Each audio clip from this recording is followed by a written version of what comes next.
যে সময় ক্লাস 9-এ পড়ে ওরে এই সময় আমি বিয়া করছি। ওই সময় ওর বাপ মা আমার হাত পা ধরছে, ওর মেধা বলো লেখাপড়া করাও। ওরে আমি মাস্টার্স কমপ্লিট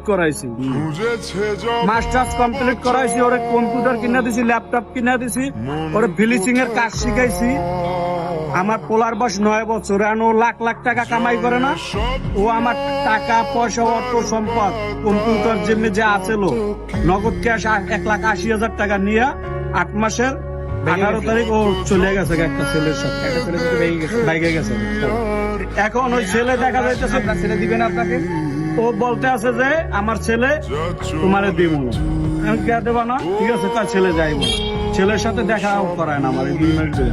আমি পরে মামলা দিছি আর আমারে ঠেরেক দেয় কি তোমার নামে মামলা করবো তুমি আমার নাম মামলা টামলা করবো না। এখন আমার ও দেখা যাচ্ছে আমার না বললে চলে গেছে, আমার মামলা দিতে হইব না, আমি তো আমার বিপদে ফেলাই করতেন একটা।